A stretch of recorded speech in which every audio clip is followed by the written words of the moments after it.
Hello once again. Welcome back to Table Talk Tuesday. I'm Pastor Shane Okimoto with Pierce Park Baptist Church. Glad that you have chosen to be here with us today. With me today we have Rodger and Marilu Jones. Thank you so much for being here. And we'll be going over the sermon that Pastor JW preached this past Sunday on James chapter 3 verses 1 through 18. If you haven't gotten a chance to watch it, I highly encourage you to go and watch that. A lot of the questions will be built, off of the sermon and the points that he's made, the discussion topics that he went over. And so, we'll be discussing those. So I highly encourage you to go and watch that. It's titled Watch Your Mouth.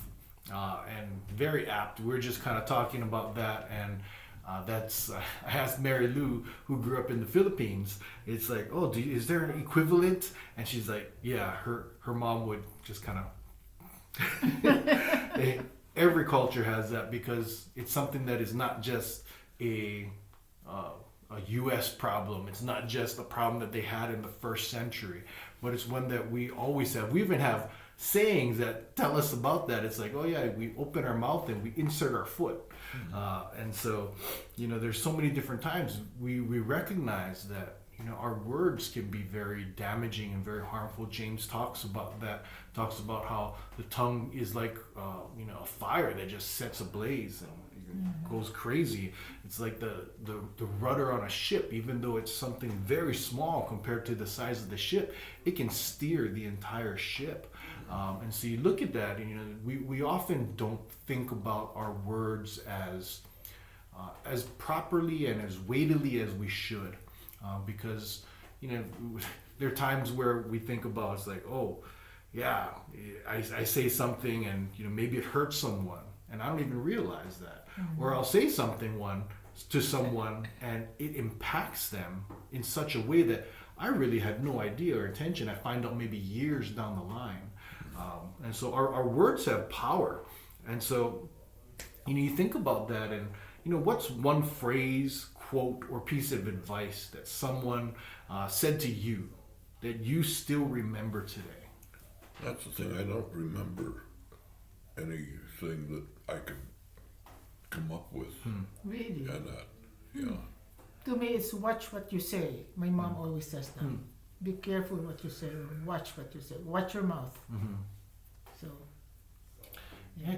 There's a whole bunch of different things. I gotta pick and choose which one, but some of the things that stick out in my mind are some of the hurtful things that people said.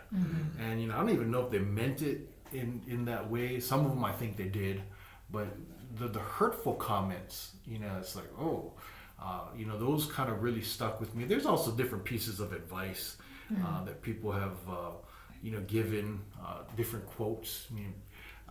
I grew up in the generation where we watched a lot of movies. We watched a lot of TV, watched a lot of movies.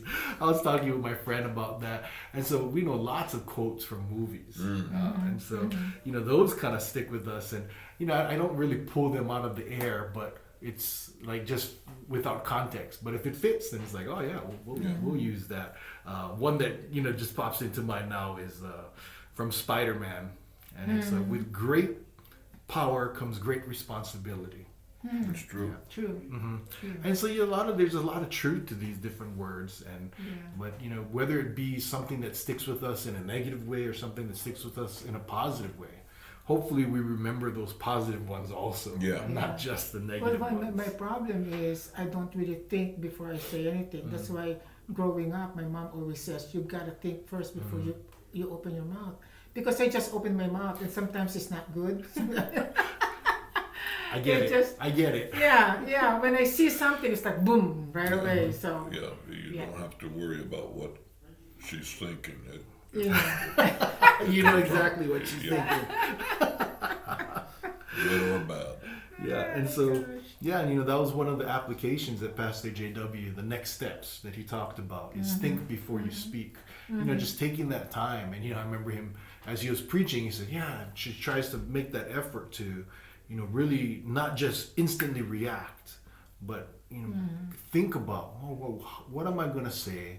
How is it going to impact those around us? How is it going to be, construed? Because You know, we often don't think about, we just have that impulse to just kind of say things. And yeah, it's a lot of work to speak with that intentionality. But, it could save a lot of heartbreak a lot of times.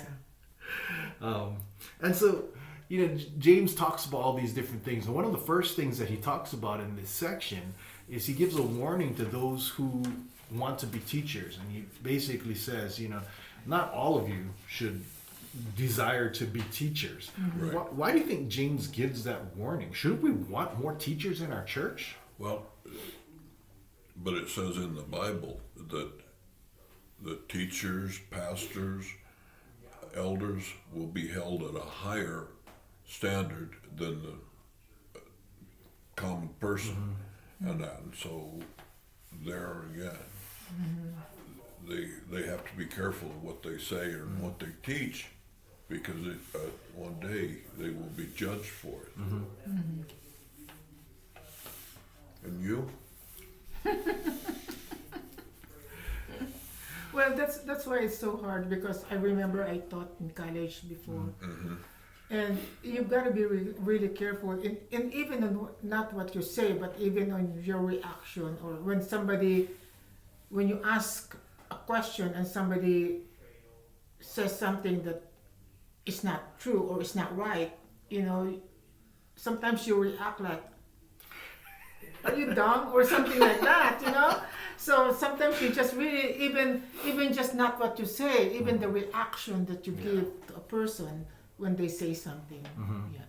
Yeah, and I think there at the time there were a lot of people who wanted to be teachers because they wanted the prestige. Right.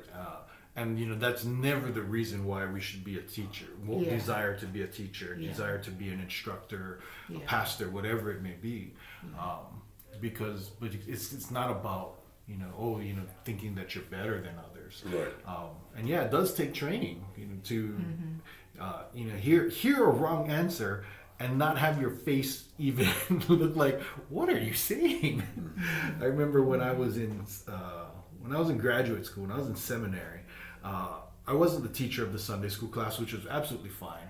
But we had a substitute one week, and somebody just kind of filled in, and I respect his willingness to fill in. But I remember he asked a question, and I gave an answer, and it was a good answer. I don't even remember the question or the answer, but it was a good answer. But it wasn't the answer that he was looking for. And he just kind of looked at me and said, "No." And I was like, if I wasn't a person who knew my answer was good and just knew that it didn't follow the lines, it could be very discouraging. And so even those kinds of things, hopefully when people come to learn, we are able to encourage them, even in the answers that we aren't expecting, and whether it be a right or wrong answer. Right. Yeah. True. And so it's not something that's easy to do, and it does take experience. I know that I've come across people in the past where I've asked them, "Hey, are you willing to lead this group?" And they kind of go to this passage and just like, "No, I don't think I should." And do you think that people have kind of taken this passage and say, "Oh, not everyone ought to desire to be a teacher"? Do you think that they have kind of taken it too far to the other extreme, used it as an excuse not to step up in different ways? Yeah. With me, it's if I know the subject, then I wouldn't mind doing it. But if I did not know the subject, then I would try to stay away from it and not. Yeah. Because if you don't know it, you can do more harm than good. Yeah. Yeah, teaching is 10, 20, 30 times more difficult than actually just doing the subject a lot of times. Have you done a lot of teaching? Well, mostly math, so, and that's what I like with, algebra or because there's only one answer. It's not like the English or the even the science. Sometimes there's a lot of different way you can answer a question, but on math there's only one answer. So But there's more than one way to get there's there. more than one way to do it. Yeah, it's very true. So And so it's understanding. It's like, all right, even math. As a math tutor, something that I've done quite a bit of. Yeah, I love math and a lot of the different sciences because there's only one answer. Yes. But like you said, there's multiple ways to get to that answer. Yeah, chemistry is the same way. I taught chemistry, but I did not enjoy it. So I only did it for one semester. But helping people to taking them where they are. Yes. Showing them it's like, okay, you got at least little parts of it correct, but how are we going to kind of steer you continue to go in the right direction? Yeah, the only thing that I notice is from the students, people that doesn't talk much, like real quiet, just listening, those actually are the ones that understood you better. I don't know why. People that are just like, once you ask a question, they raise their hand right away and they have an answer or whatever. They do not have a deeper understanding of what you're saying rather than the ones that are not talking and just listening. And I noticed that. That was amazing. Well, I think part of that is the ones that aren't so quick to speak are often the ones that are processing what's going on. Other ones, they're just ready to they jump out. Of course, there's a story behind her teaching. Why? What? Is that a story for another day or a story for today? I don't know any story at all, Rodger. I thought that they asked you not to teach anymore because you were flunking too many students. Oh, yeah, I flunked half of the students because they're not supposed to be on the engineering school. They really do not have the capability, but I got called in the office and I explained to them, those kids are not supposed to be, they're just wasting their money. Well, the university was okay with them wasting their money. I guess so. But, so often when we're quick to speak, we're not thinking we're not processing what's being talked about. I remember somebody telling me, it's like, oh, if all you want to do is ask a question about something, you've kind of stopped listening to people. Like if something comes up and it's like, oh, you kind of get fixated on that, you're not listening anymore. Right, you're thinking more about what you want to say than what they're saying. Yeah, and so I think that there's so many different aspects of this that James recognizes that not everyone is cut out to be the teacher, but there's also times where if God is calling you to step up, and He's going to equip us to be able to do what needs to be done. But in this case, these churches that he was writing to, is probably more on the other side, where too many people just wanted to be there and to get that prestige. Well, one thing with a teacher is if you get questioned, a lot of teachers are not happy with that. But then to me, I would rather have that meaning that they're actually listening to you and they had some questions. So a lot does not want to be questioned. Again, I know of a pastor that after the service, we went and talked to him. I just did not understand something, and he was not happy with that. So it's like, well, so yeah, that's too bad. it's just different. Yeah. And, I know for me as pastor also, after giving the sermon, it's a big time. I may not always be ready to discuss it after I preach, but I would love to discuss it afterwards. Yeah. Say, hey, let's get together sometime throughout the week. That's good. Let's talk about it. Yeah. And, just to be able to understand, it's like, did I explain what I was thinking properly? Because sometimes our words don't come out right. Yeah. And that's sort of what it's talking about here in James. It's like, its words have great meaning. Yeah, and when the person asks you something like that, like to get it deeper or wanted to know more, that means it really touched the person. So which is a good, Yeah, and they're thinking about it. Yeah, they're it's not just thinking going in one ear and coming out the other. yeah. And so, we recognize the power of words, and hopefully we try and use the right words, and really thinking before we speak. But we also know that words can get twisted, and Yes. especially these talks about gossip and sarcasm and criticism. Yeah. James talks about these spreading like wildfire. Why and how do these spread so quickly? Well, just like a fire, and then it starts out very small, and then just grows and grows and grows. The same with gossip. And there's a lot of it in the church, which is not good.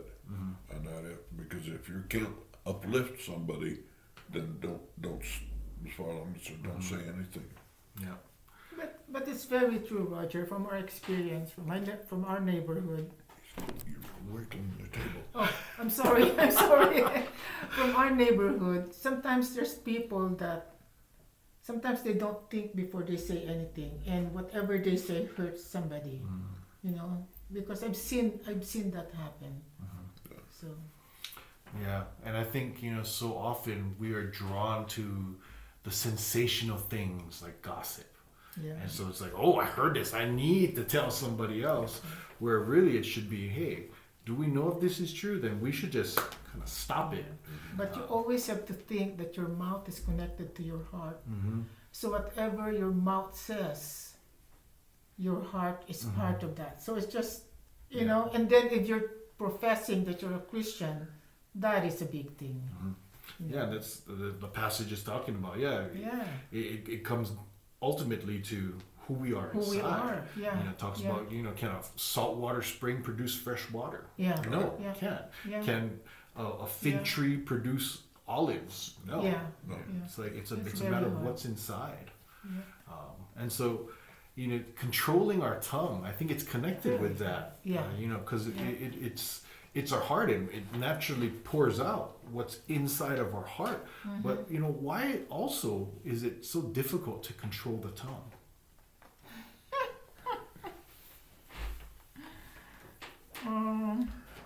I guess when you see something with your eyes, and then it's so hard to control, to say something about what you see. And we just have to really try to help ourselves to just, if it's negative, just don't say it. But it's so hard, isn't it? I always think about, where we live, so there's a lot of people there that sometimes they do things that they're not really thinking, or they say things that they're not really thinking. Now I'm starting to get used to when I don't agree, I keep my mouth shut. Because it used to be I would say something right away, but I just quit saying anything.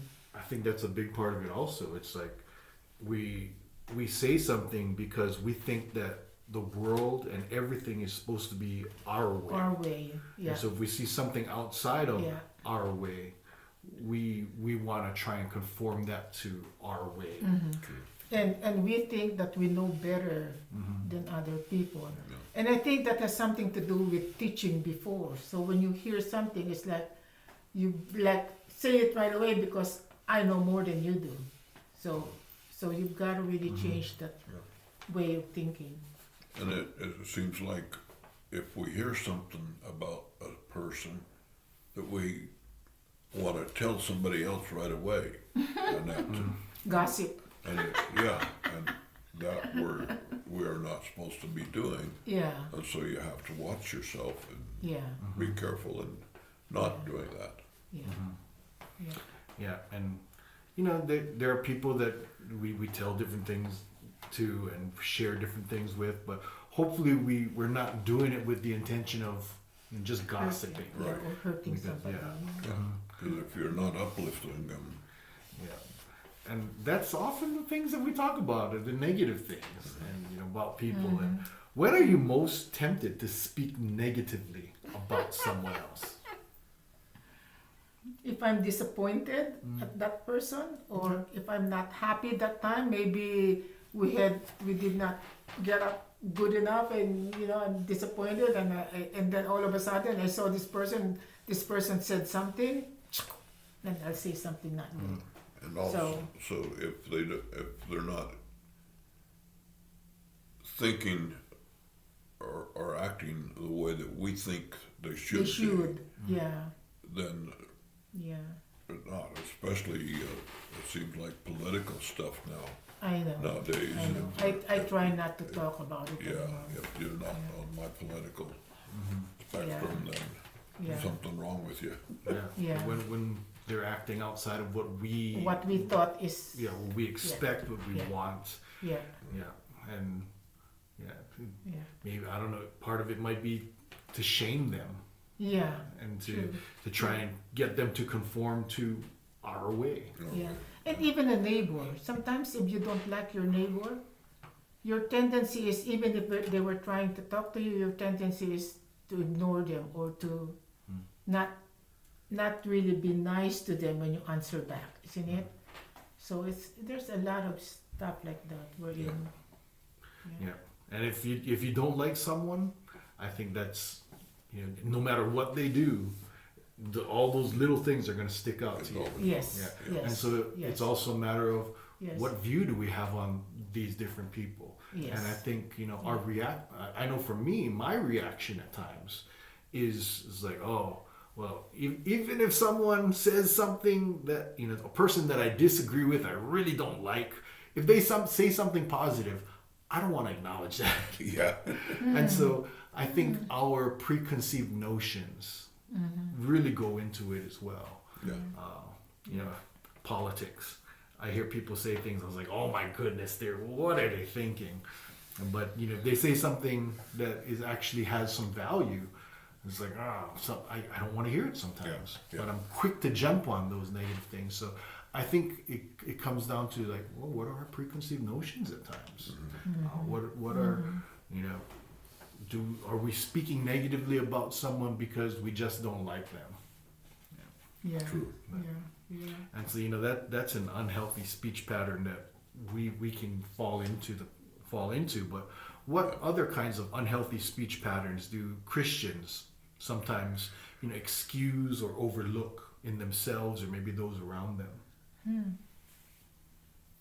Well, to me, it's avoid interrupting, because sometimes, and I know I do that sometimes, when somebody's talking, if I'm not interested at whatever they're saying, I just change the topic, or I interrupt it, Cut it off.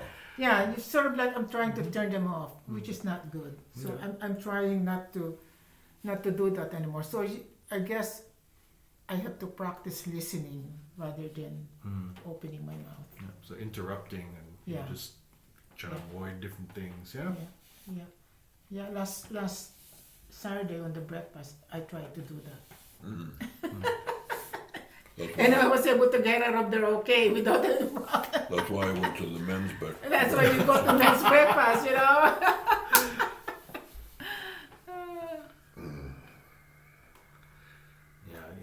Thinking about this, I think just paying lip service, saying what we think people want to hear.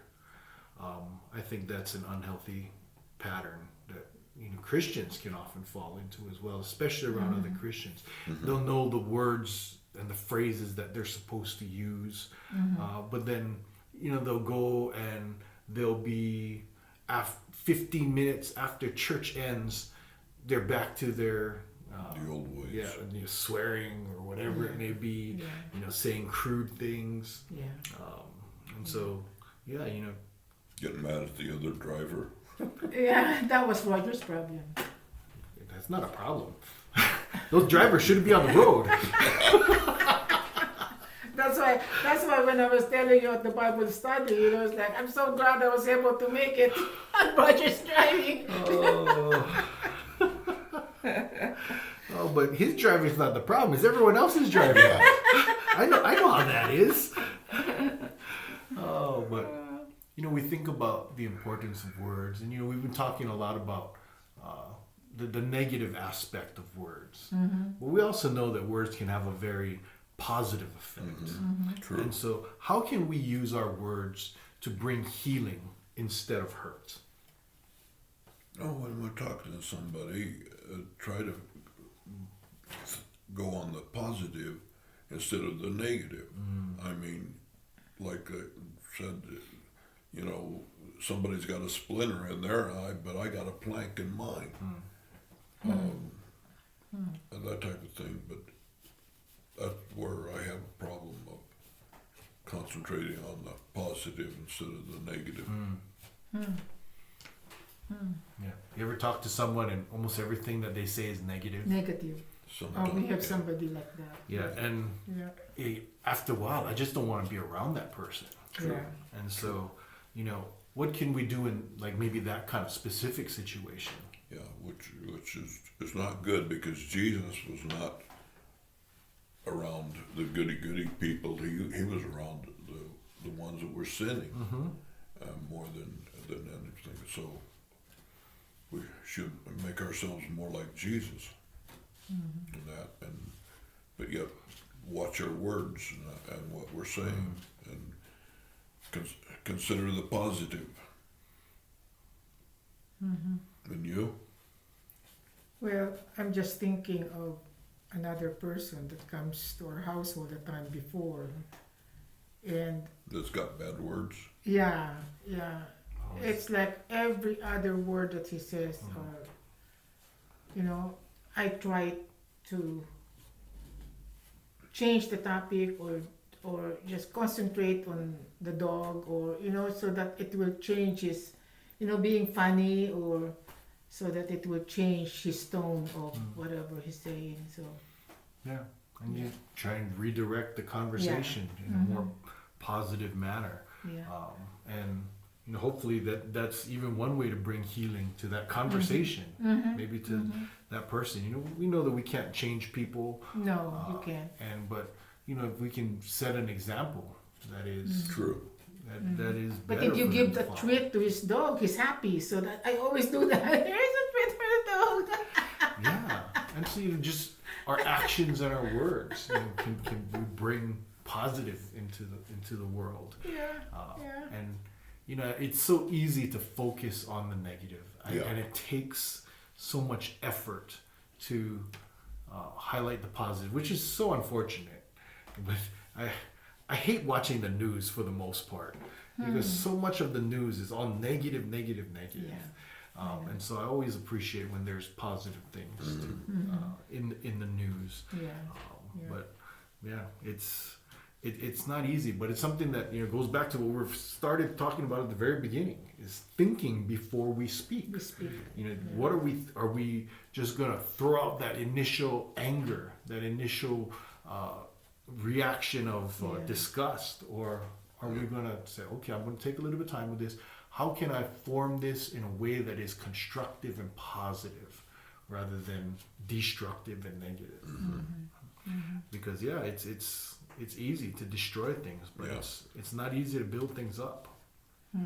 Very, very true. Yeah. And one of the things that James talks about in the last 6 verses, 13 through 18, is wisdom. And so, according to James, how is true wisdom demonstrated?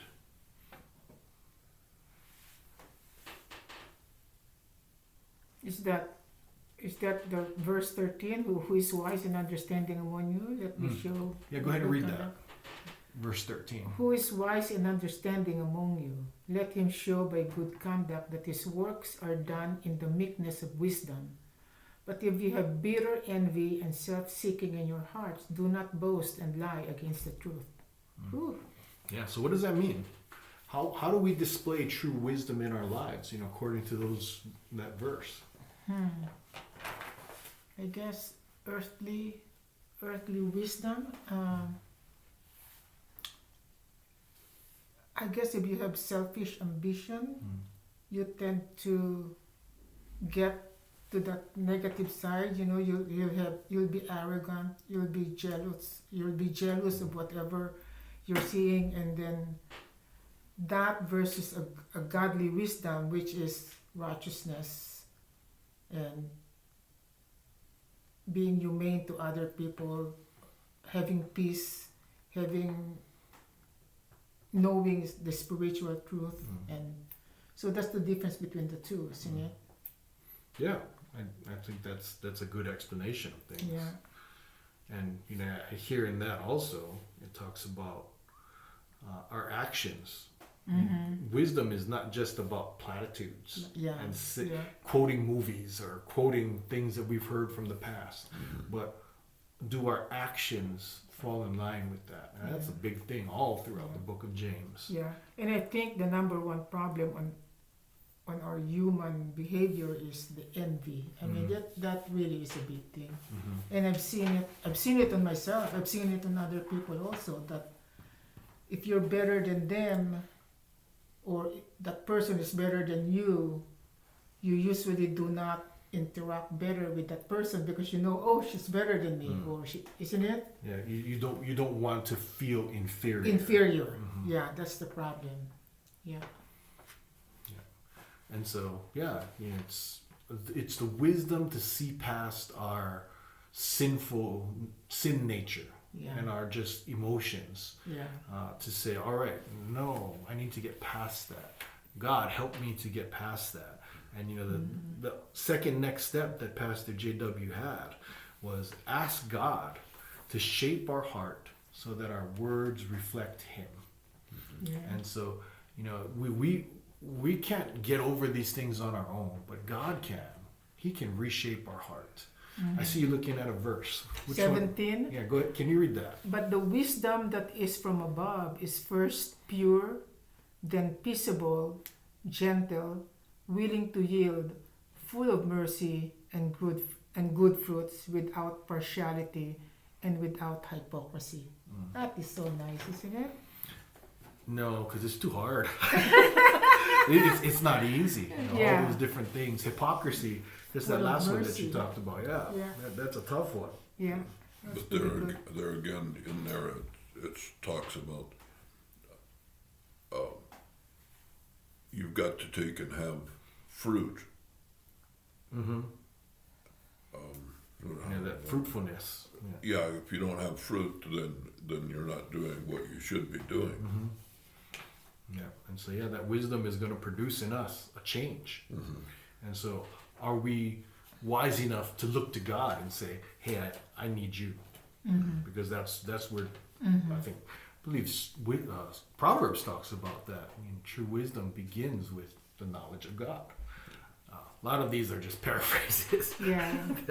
But you know, that understanding, and you know, it kind of leads into our next question: is what's the difference between earthly wisdom and godly wisdom? Well, earthly wisdom basically, to me, is I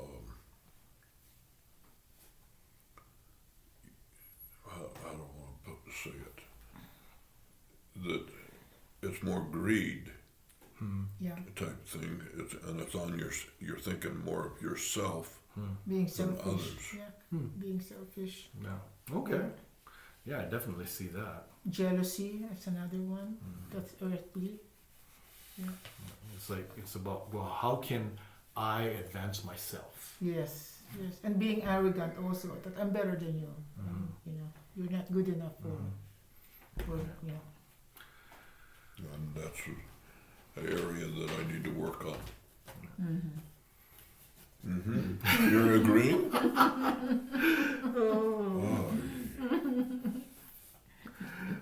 And you know, earthly wisdom works most of the time, but you know, godly wisdom works all the time. Yeah. And so, which one would we rather put our trust in? You know, that 85, 90%, or the 100%? Yeah. But it's godly wisdom is scary because it goes against a lot of the earthly wisdom at times. True. And so it just works so counter to everything that we've learned, everything that we and those around us expect. At times, not always, but at times, that it can be difficult to follow godly wisdom. Very hard. Yeah.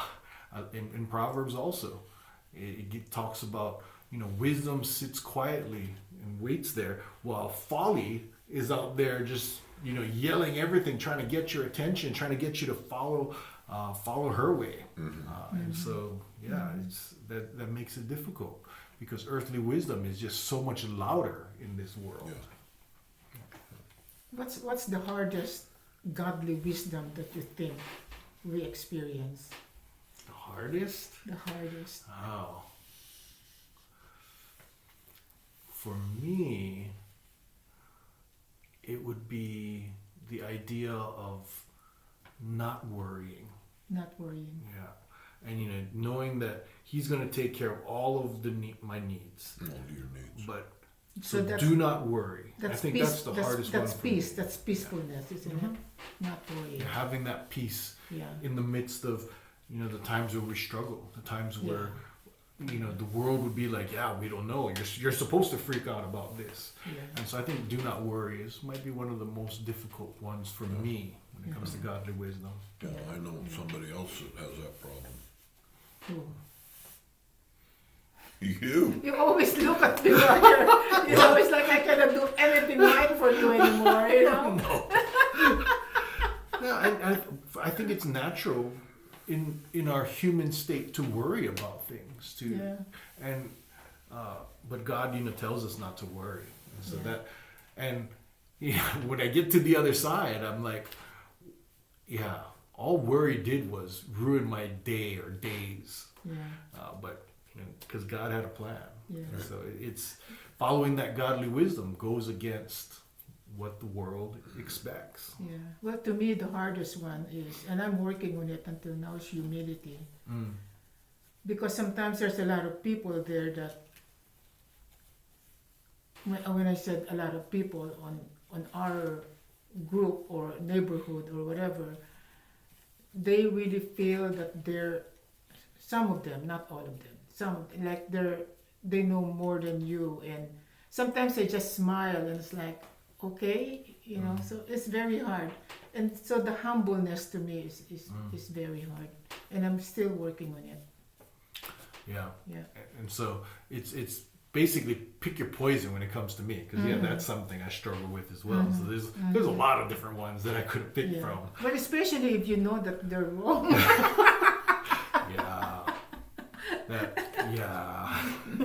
You're wiggling the table. Oh, I'm not. I did not touch the table. It's okay. We just have one more question left. Okay. And if someone listened to your words for an entire week, what would they learn about the condition of your heart? Ooh, That's one that I got to work on. I don't know. That's hard. I think they'd find out there's more negativity than I may put out in public. But I think that's something that I've recognized recently is, there's often a lot of negativity in my words and in my thoughts, and that means in my heart. And so that's something that I recognize as, all right, I need to work on that. So. But sometimes, even if you don't say anything, sometimes the way you dress up or the way you walk or the way people sort of look at you Being differently than the others, isn't it? Yeah. And that eventually affects our heart, affects our words, affects everything about us. But should we let others' opinions affect us? Hopefully not. Hopefully not. Yeah. Well, to me, I think my answer of that, if someone listened to your words for an entire week, what would you learn about the condition of your heart? And I'm working on it. I think it's arrogance actually for me. So you're arrogant? Well, I'm trying to be as humble as I can be. Like, maybe you know better than I do, or I'm trying to lower down whatever. Yeah, if God is revealing that to your heart, and it's like, all right. Yeah. Well, and it's not an easy change, because it is. it takes that surrender Yeah. and Yeah. that humility to say, all right, Yeah. God, I need to change. Yeah. And so, the negativity, arrogance. Yeah. Anything, Roger? Not really. What's the condition of your heart? I know. I know. I don't get to talk enough to recognize that. I'm working. You're working? Okay. But yeah, it's funny if someone were able to see and hear everything that I said throughout the week. That would be somewhat unnerving for me. Yeah. Mm-hmm. Because what would they see and hear that maybe I wouldn't want them to hear? Yeah, Mm-hmm. because they'd be able to nitpick and point out little things. Yeah. And so, but we're always being watched. First and foremost by God. True. But then we also know that there are other people that may look up to us or may just be looking at us. And they're making, they're making judgments. Yeah. Not always necessarily in a bad way, but they're making judgments about us as Christians. True. Yeah. True. But any last thoughts before we close up today? Well, my last thought is when you live where you live in a community or whatever, you gotta always think that because you are a believer, and people around you knows that you are, because you try to invite them over to your church or tell them that, oh, I go to this church or whatever. You've gotta be really conscious of what you say and what you do, because that makes a big difference, really. Because I've known some people that has left a church just because of somebody saying something that maybe the person doesn't really realize what he said, or sometimes it's hard. Yeah. So Yeah. so I'm really, especially because I work on the welcoming center, so the way I act or the way I say things, or I'm really careful about it, because I would like to invite people in, not Chase them away. chase them away. Yeah. What about you? Any last thoughts? I have no thoughts. Oh, yeah. I always, there's some guys where their wives would ask them, "What are you thinking?" Nothing. Nothing. And I've never been one of those guys. There's always something running through my brain. So, I think that's how women That's why are. you're not married. But that's how women are a lot of times. They, their brains just keep running about all these different things. And Very so I think, true. like, Very true. I can't just clear my mind and think about nothing. As soon as I start thinking about nothing, other things pop into my head. But that's more of a guy thing. Yeah, I got nothing. Well, Roger, can you close us in prayer today? Sure. Dear Lord, just thank you for this time that we've had to discuss James, and that, and just may we take and bring more of that into our heart and show that we are a Christian, and that we just thank you for this time, and we just ask your blessing upon us. In Jesus' name we pray. Amen. Amen. Thank you for joining us for Table Talk Tuesday. Thank you, Rodger and Marilu, for being with us. We look forward to seeing you again. Have a blessed week.